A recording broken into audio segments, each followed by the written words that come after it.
year, Steve Faircow climbs the Welcome stairs of to Everything Co-op, bringing you information on how cooperatives can help improve your quality of life.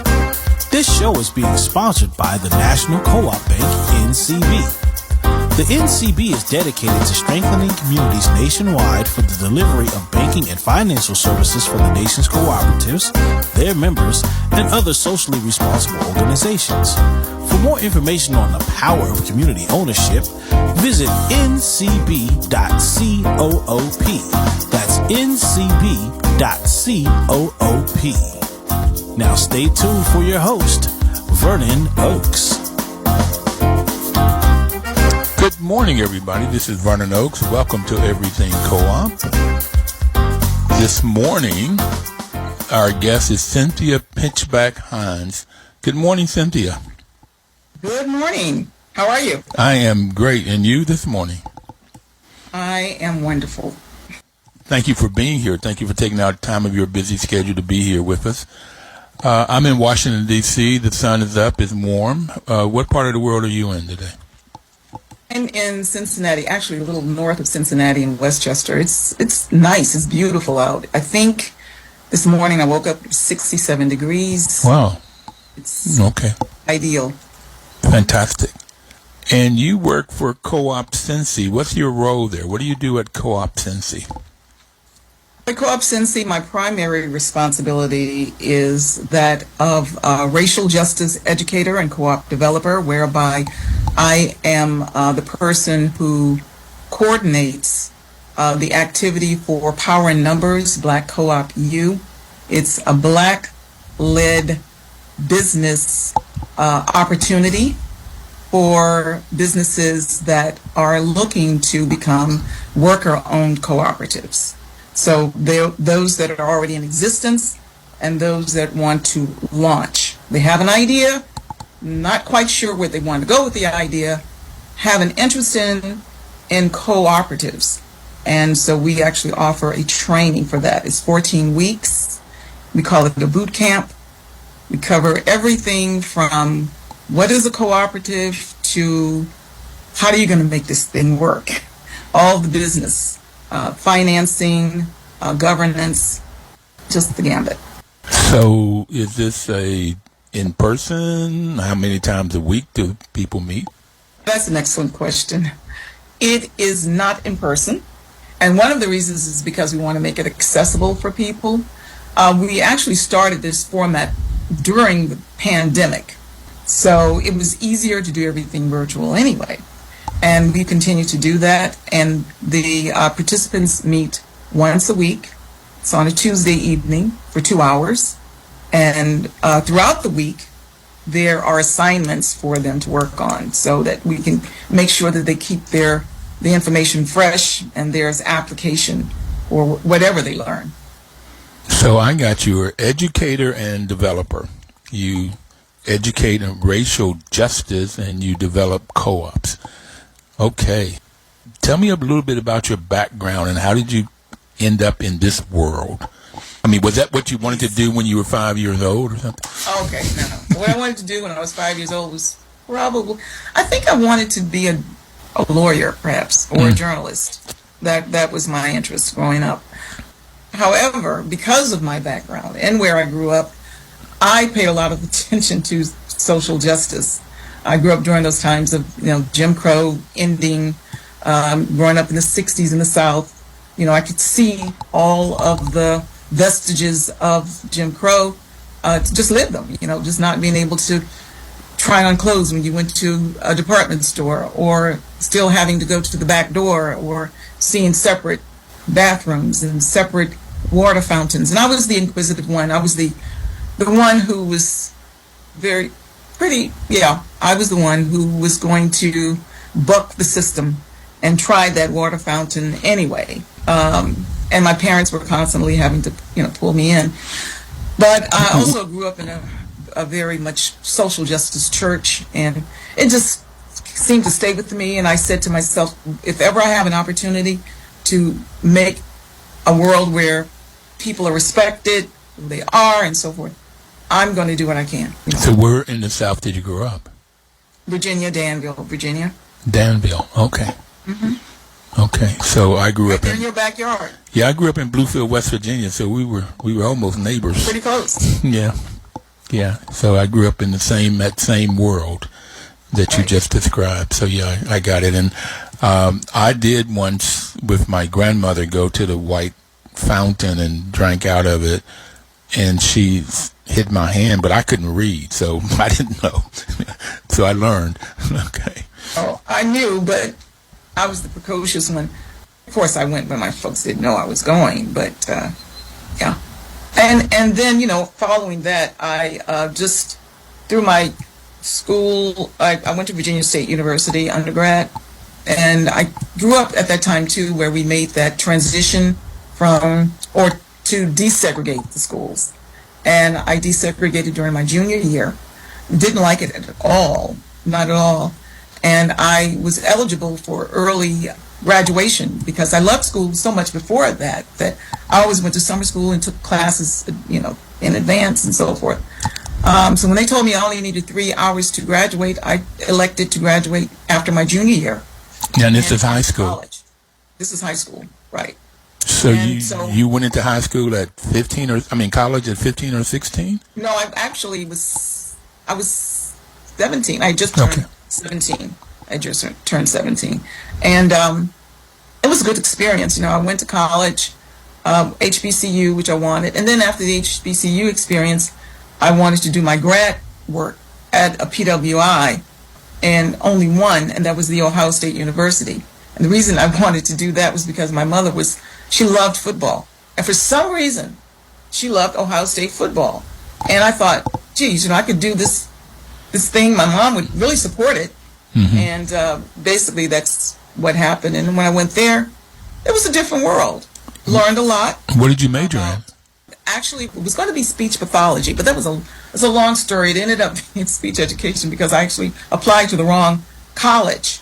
And then I said, I don't care what my master's is in, just let me go to school. That was it. And that's how it ended up. And it ended up being working out well for me because from there I was able to go into higher ed. I went back to Virginia State, worked there for a year, then went on to Delaware State University, worked there for 6 years, went to corporate for about 20 years, working for General Motors and Cotton's Corporation, and then came back to higher ed after spending 20 years in corporate. And so I finished my formal career in secondary education. When I left Northern Kentucky University, I wanted to do my own thing, put it that way. And I did for a little while, but then I had someone who approached me and asked if I would help with a charter school. And I worked at a charter school and just to see what it was about. Mm-hmm. And then I went to public, and that's where I retired from a public school here in Cincinnati. I've been with Co-op Cincy, by the way, by then for several years. I came to know about Co-op Cincy through my community activism, and my husband was at the time the president of the NAACP for our area. He and I both attended a forum that we were invited to, and that's when I saw this whole thing about cooperatives, and I thought, where have you been? Oh, so you just learned about that?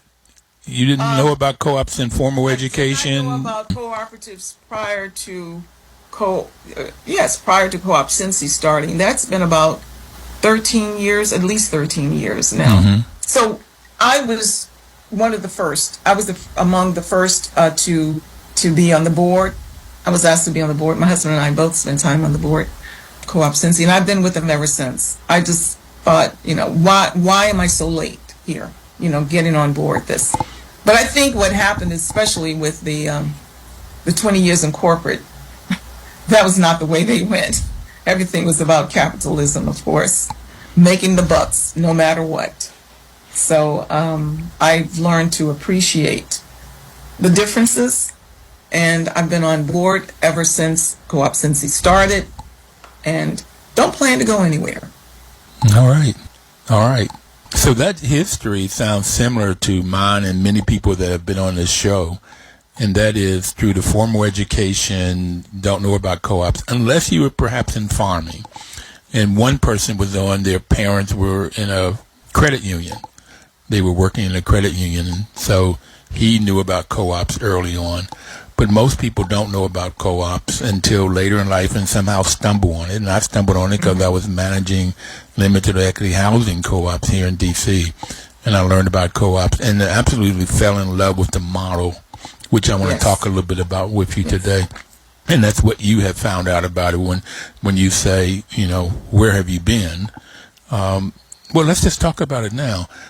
When you learned about co-ops 13 years ago because your husband was with NAACP and you were invited to something, you both went and you found about it and you said, where have you been? What attracted you to co-ops?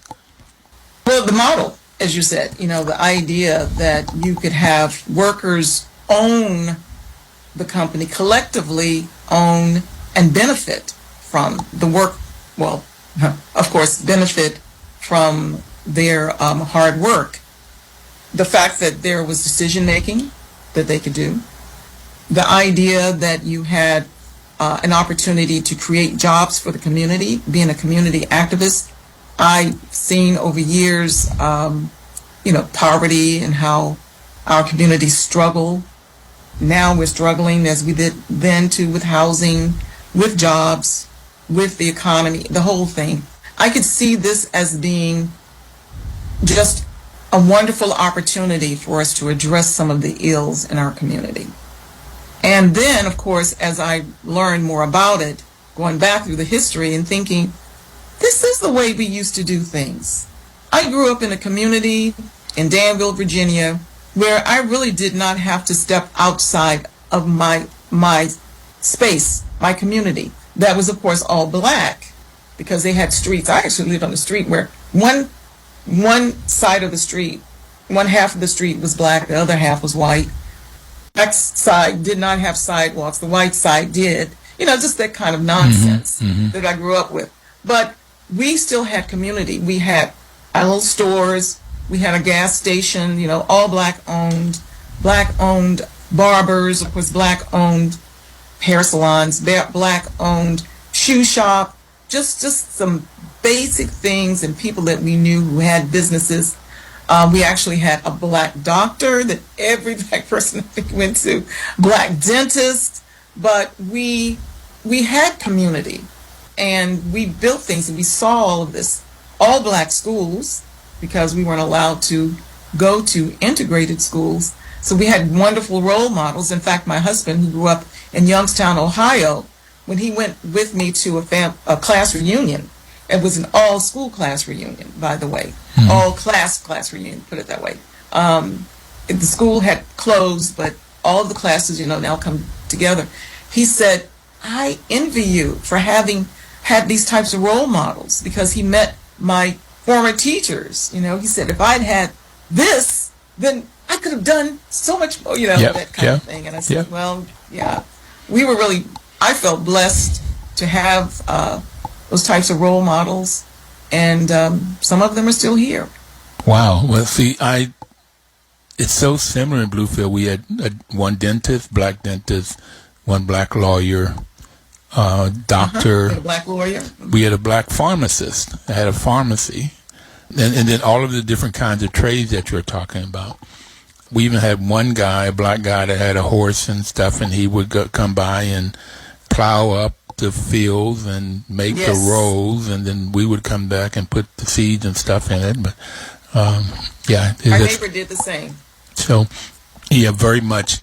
And I went to the first grade in an all-black school in Bluefield. Then we moved to Columbus, Ohio, and I came back. It was 1955, and there was integration. And my mother was from New York, and she said that the white school was just closer. We didn't have to cross the big street. Well, the big street was only 2 lanes, one each way.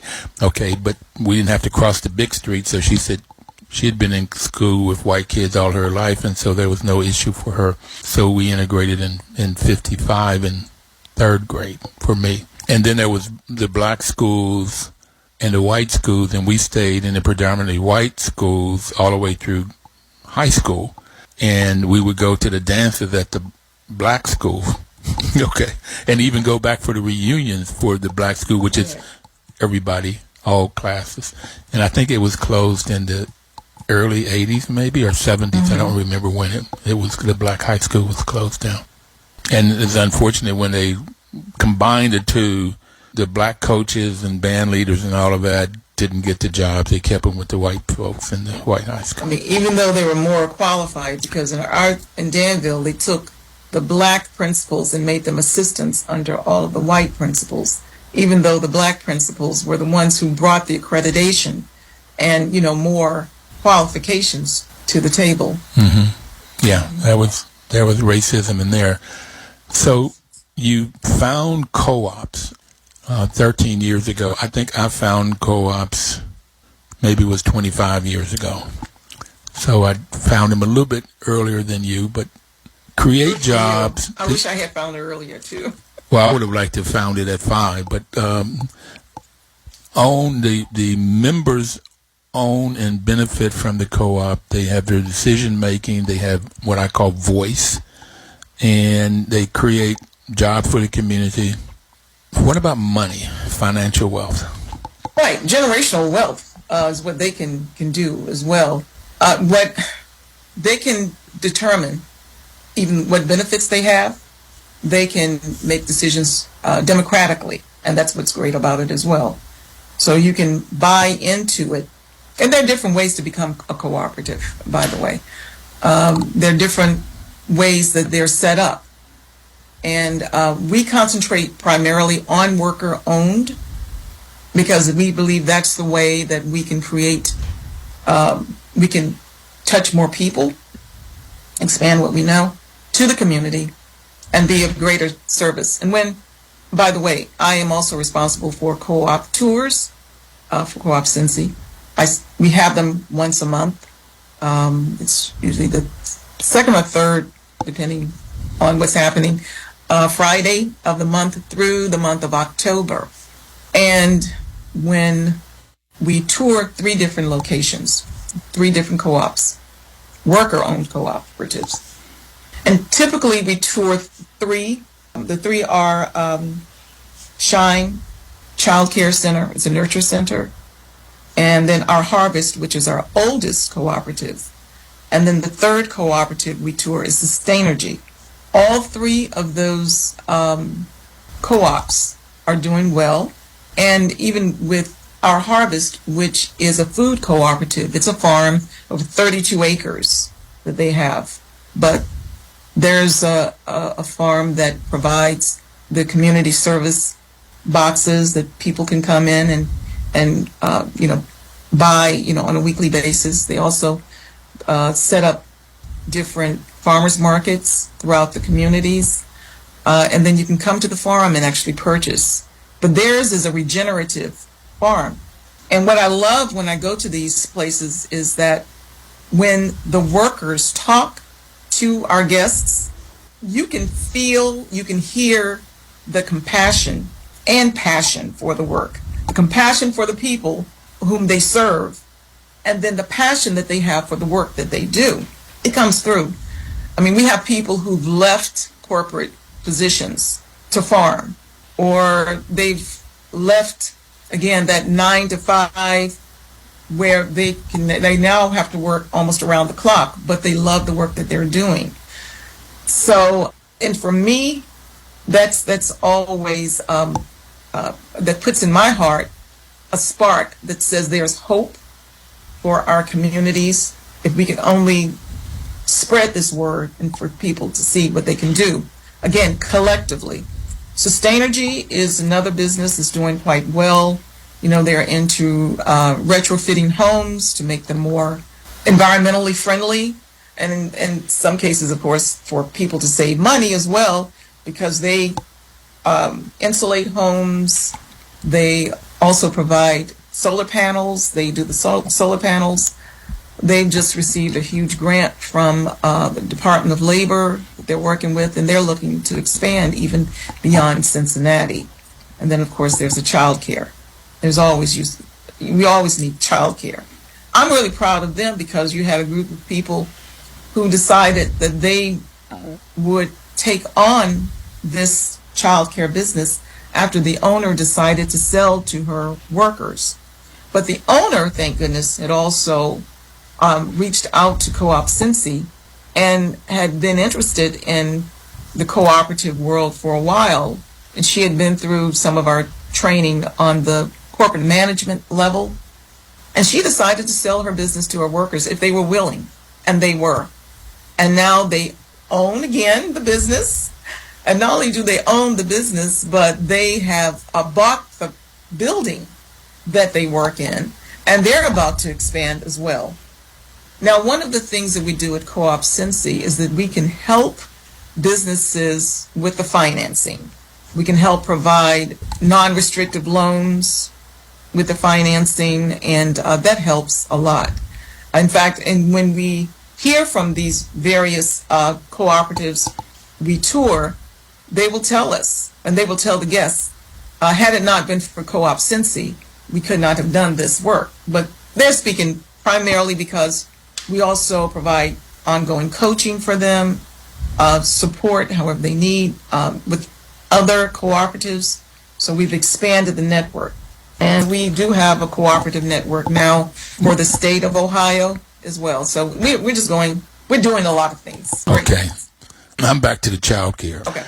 Because when you have single working moms or single moms, the number, there are two reasons mainly they can't get a job, assuming they have skills or can train, but it's child care and transportation are two main reasons. So in this particular child care, it's owned by the employees, not the mothers or the families that bring their children there. Workers. Mm-hmm. Yeah. So it's owned by the workers. Do you have a sense in their pricing? Is it average, or is it lower, or is it higher than what other child cares are doing in their area? Right now it's actually higher. And the reason it's higher is because of the nature of the business again. But what their goal is to, in their expansion and in getting more children, they'll be able to lower their prices to make it more reasonable for people of various income levels to participate. Now, we do have another child care cooperative in Houston that's called Third Ward. And that's one of the graduates of our most recent cohort for Power in Numbers Black Co-op U. So they're looking at this whole Third Ward, all these individuals who are in need of child care. The kids come home, used to call them latchkey kids and so forth. They don't have ways of helping themselves necessarily other than, again, send the child home, wait for the parent to come, or send them to a neighbor's house, or maybe they don't have any type of care for that matter. I don't know. But what happens is here, they're actually identifying people within the community who will become child care providers. And those child care providers will be trained on and also certified. And they will then have their own child care facilities right within the community that will be accessible for the community. Oh, that's fascinating. That's fascinating. It really is. Okay, so we're getting ready to take a break. So we've talked about Co-op Cincy and your 14-week program, and you do tours on the second and third Friday, and you talked about the three places, the worker co-ops that you go by. When we come back, I want to talk more about the 14 weeks and what people learn, and the different co-ops that went through the program the last time. Okay, sounds good. We'll be right back. Please don't touch that dial.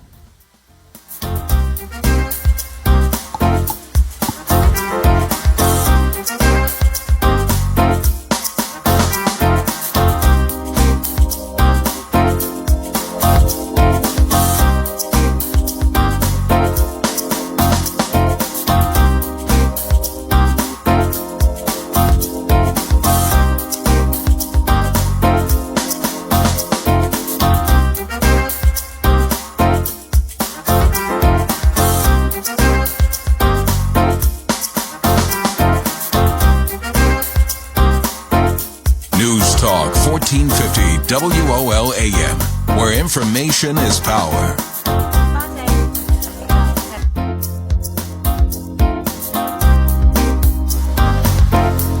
Welcome back, everybody. This is Vernon Oaks, and the program is Everything Cooperative.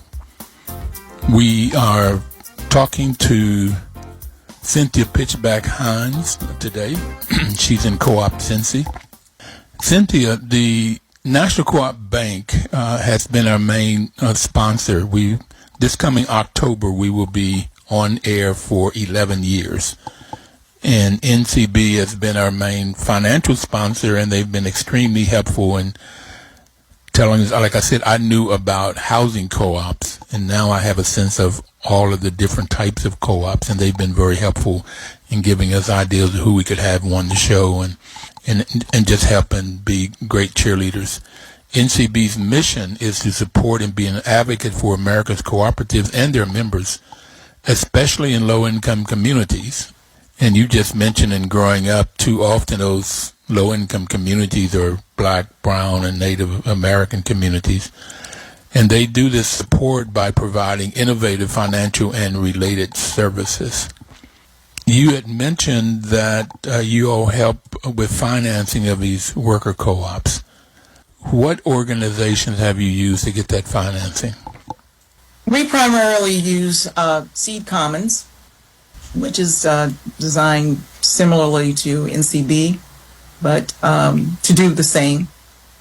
And we have a member of our, we have a member of our cooperative, or Co-op Cincy, who is on the board there. Of where? Seed Commons. Seed Commons. Seed Commons as well. So that's our primary source. We also have our own internal funding, that we do. We also support with grants.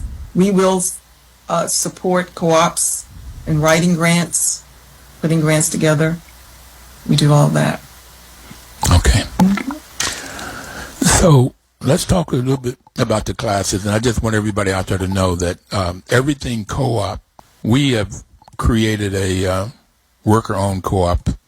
And it's called Everything Co-op, and we have 4 members, and we went through this program and learned a lot. So I want to thank you for Cynthia for the program, because it helped us to gel together the exercises we had to do as a team, and so it was quite helpful. And the 14 weeks went by extremely fast. I think I only missed one, which is unusual for me, but it was good.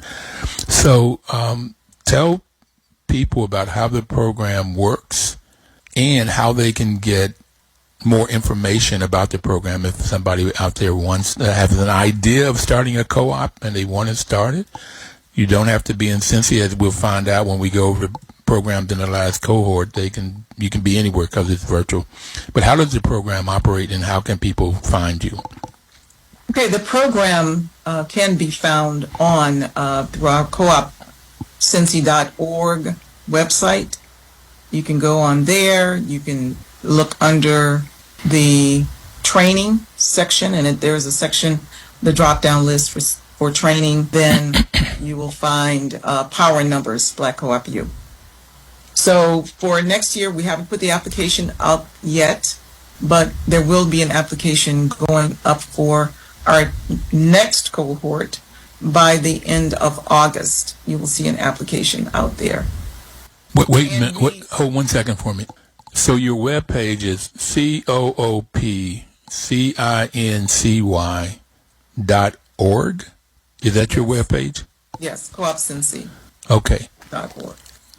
coopcincy.org. So if you need any information, go there. And then you say you go to training. Well, it's train, TRAIN. Right. And right. When you click on that, there's the drop down, it says Co-op U. And then, it's power and numbers is the next one. Power and numbers. Okay, and click on that. Right. And that will take you to an application that we still have not uploaded yet for our next cohort section. The last one started in January of January of this years when it started, and we ended it in April. So we are going to put the application out in August. By the end of August, it'll be there.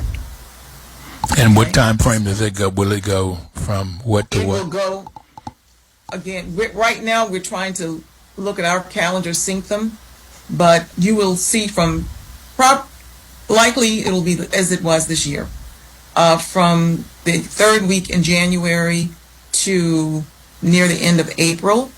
Can't remember the exact dates, but they're 14 weeks. We try to allow for holidays and all too. So we've extended perhaps instead of the 14, maybe 15 weeks, depending on, we just want to make sure you get those 14 weeks in there. And then we want the cohort to determine what works best for them. So, but you'll get the actual details on the starting date and the finish date, the proposed finish date on the application when you see it at the end of August is when we are planning on having that out there.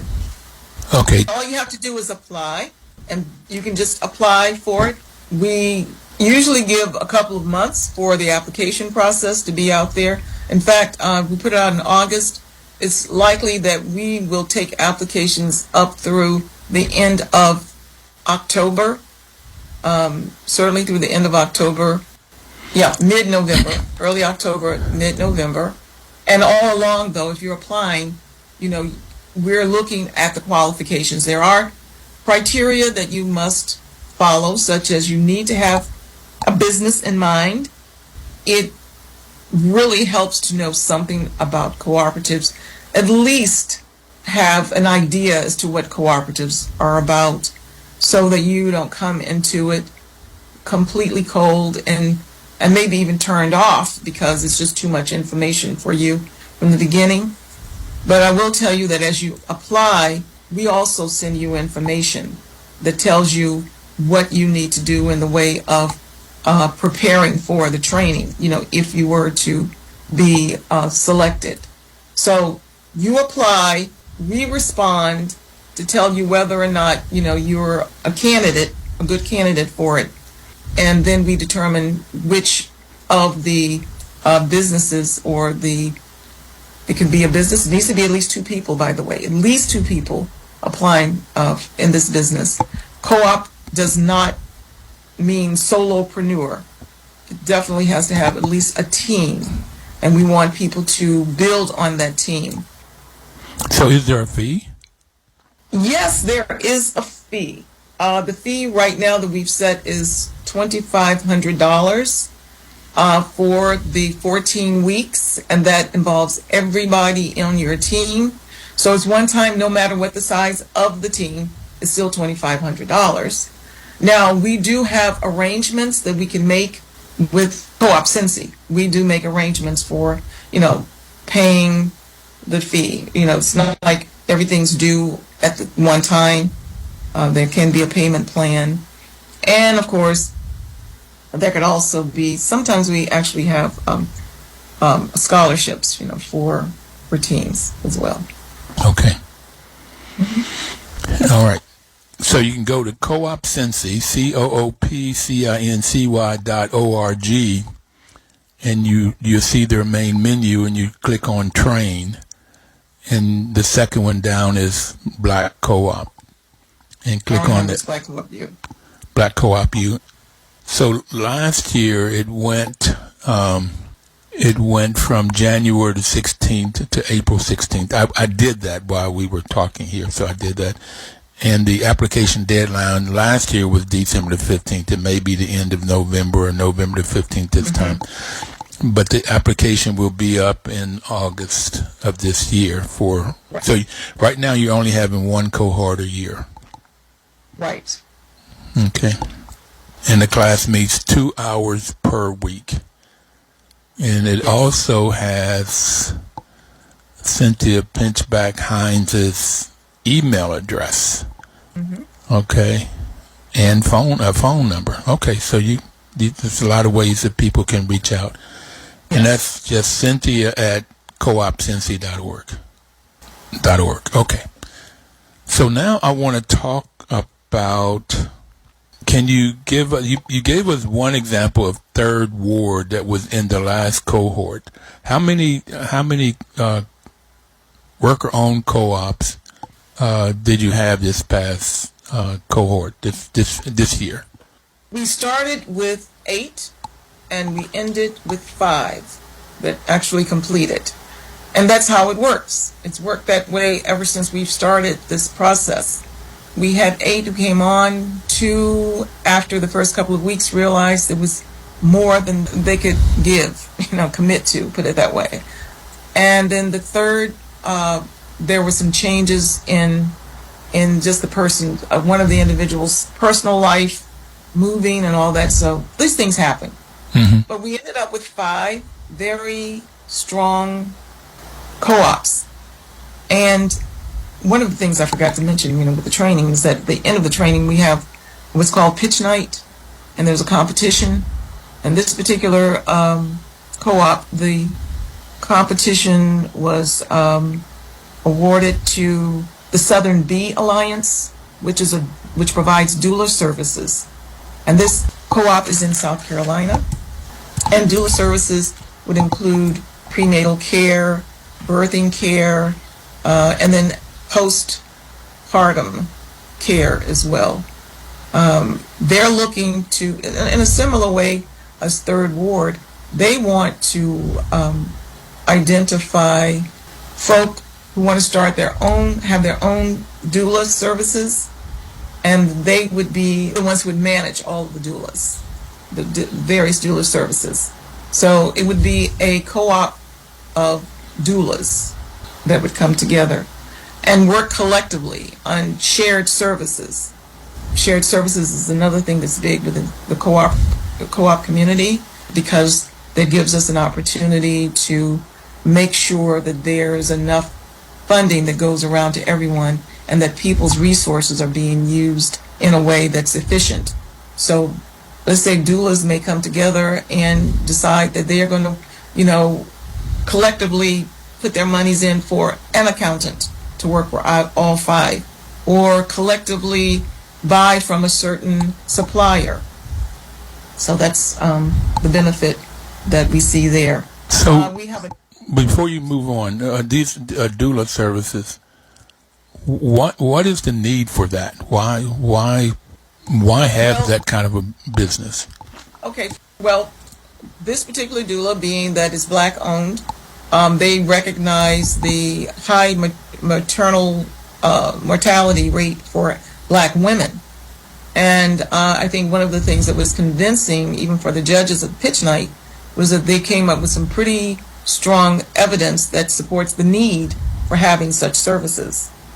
And so these women have decided that especially with the changes in the reproductive care, we talk about the decisions that are being made to the Supreme Court, how that's affecting women's reproductive rights, the ability to not only get hold of abortion services, but also other services that women historically have relied on that are no longer available to them. So for Black women already having the highest mortality rate when it comes to childbirth, they've decided that they're going to take it upon themselves to do something about that and start their own businesses. And these are women who have done this type of work in the past or have a background in it. Others are being certified to do the work because they believe so much in this whole mission that, they've come together and formed a business just to serve the Black community in particular. So Cynthia, most co-ops are formed because there is a community need. It solves some community need. Yes. And so I just checked out on the web and looked. Black women has 49.5 deaths per 100,000 live births. And this is in 22, where white women had 19 deaths per 100,000, Hispanic 16.9, and Asian women, there was 13.2 deaths. So Black women were 3 to 4 times more deaf than other groups. Mm-hmm. When they gave on pitch night, did they say why Black women die so much more often during childbirth? Yes, well, not so much of that. That particular night, they had a lot of information, but there are a number of reasons. I know throughout the training, we talked about the need. A lot of environmental factors, for one, tend to be poor and more in poverty. Access to health care. A lot of them don't have health insurance. When we talk about environmental factors, it also involves eating, are you eating the right foods to take care of yourself, the nourishment and so forth that you need? Are you getting the proper types of medication? And if you don't have insurance, do you have access to, the proper type of care, during? And that, they tend to be the biggest. Poverty, access to health care. And then again, we still have some of that implicit bias that goes on, in the health community as well. What's interesting, Black women aren't taking it seriously, when they go. Well, one stat I heard was one variable was that too often the medical care say that black women are strong and therefore they don't need as much health care. Or if a black woman says I have a pain, they negate the pain or don't take care of it because they're stronger and they can deal with it. So there's that biases that you're talking about. It's in there, and poverty, and not the insurance before, during, and after birth to have the kind of medical attention that's needed. But that turns out to be a big one in the black community, and that's right here in D.C. That's all over. That's all over. Yeah. And in some cases, it does make a difference in terms of how much money you have, depending on what kind of health care you have, but it does not make any difference in how much money you have to what kind of services you get from that. The biases, that part doesn't make any difference. Okay. Yes. There's a huge need, and I'm glad that there's a co-op, and this is going to be a worker co-op, so it's going to be owned and controlled by the people that work in this co-op, that pull these services together in South Carolina. Yes. Okay. Yes. Where there's all kinds of environmental issues too in the black communities. Okay. Definitely. What's another example of, you mentioned the child care. Who else was in this cohort? We have Crenshaw Bakery, and it's just that. It's a bakery. Again, one that's located in L.A., and they want to provide, this is a community, again, primarily black community, with some healthy choices to baking as well. So they've established one there in LA. The Parable of the Sower. Wait a minute. I want to talk about the bakery a little bit more first before you move on. Is the bakery already in existence, or is it an idea? Actually, it's more than the idea. They're still trying to be the brick and mortar and get that up and going, but right now it's more of baking. Some people who are providing baked goods for the community until they can actually pull together the brick and mortar. They have a brick and mortar in mind. Now it's just a matter of figuring out how they're going to make that happen. Either rent or buy. Yes, the financing, which is, again, just one of the challenges that we have, especially in a place like Los Angeles. Which the brick and mortar can be very, very expensive. Okay. So people are now baking out of their homes and providing these healthy baked goods to the community.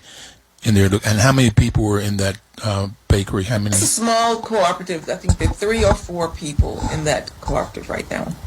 Okay. Mm-hmm. Okay, now you were going to the next one. Right. Wood Hills Community Co-op. That is a laundromat in Cleveland, right, in that community. And they believe that they could provide those services where not only do they come there and do their laundry, but there's a place for kids to come and play and do their studies while, mom or dad are there.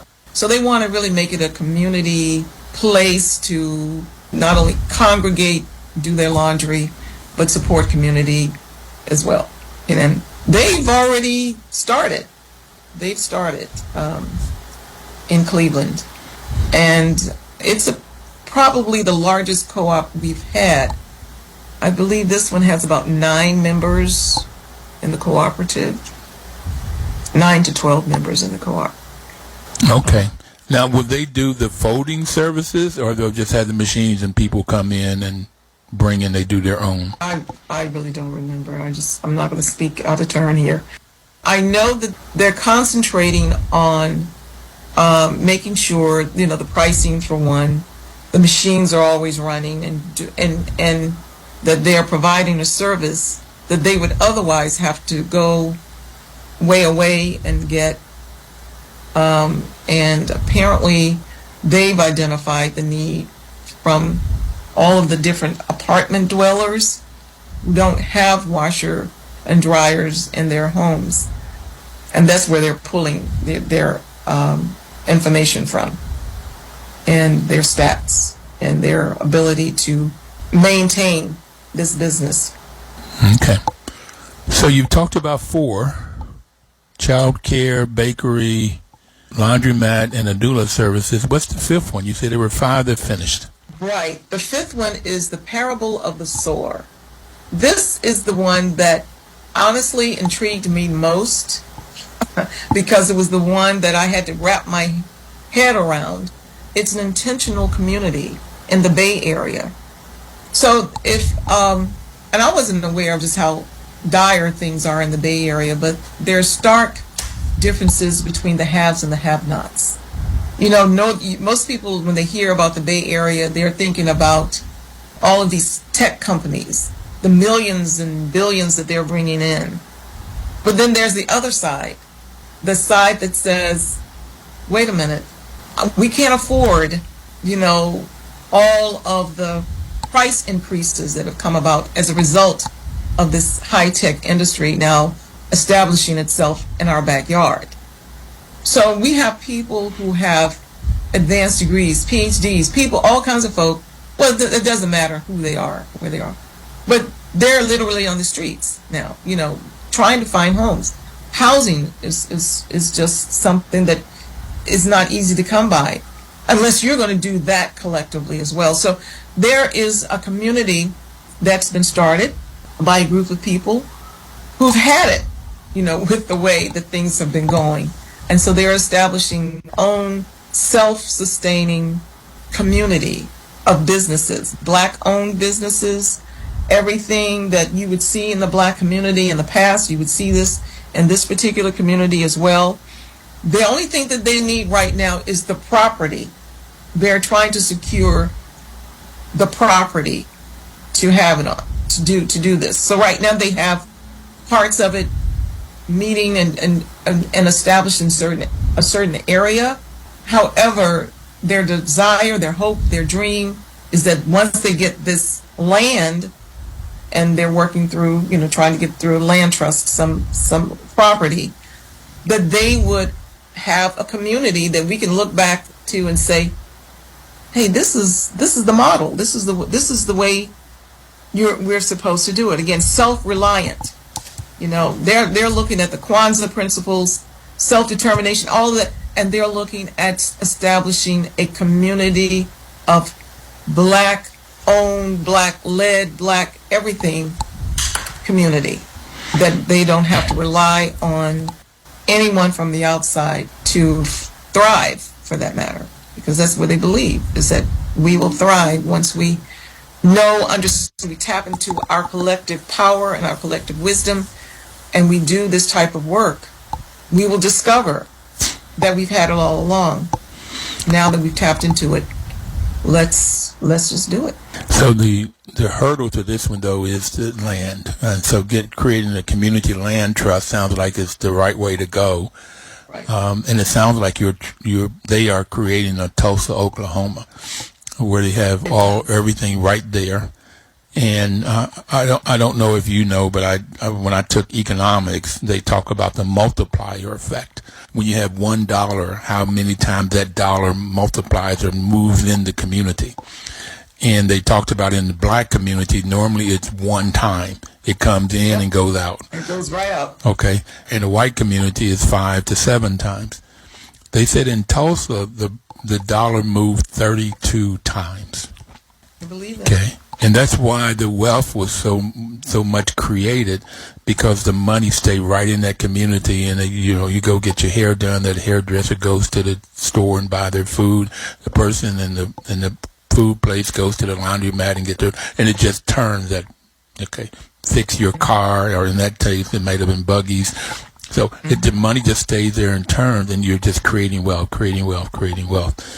And the white community didn't understand how blacks could do that. Just couldn't understand it. They were jealous and didn't want to see us have it, and that's why they destroyed it and took. Mm-hmm. Okay, destroy and take.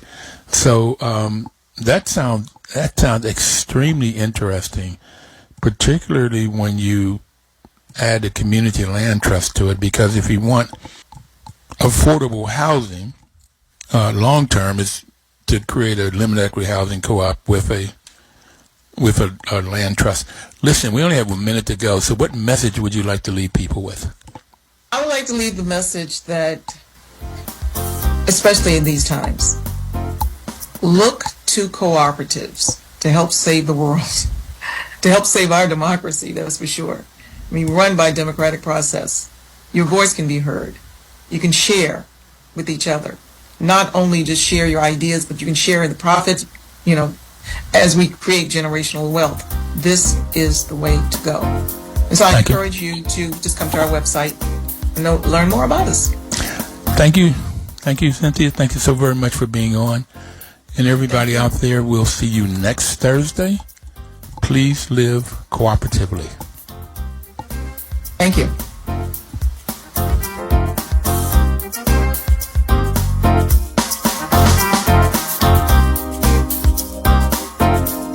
The preceding program was paid for by Everything Co-op.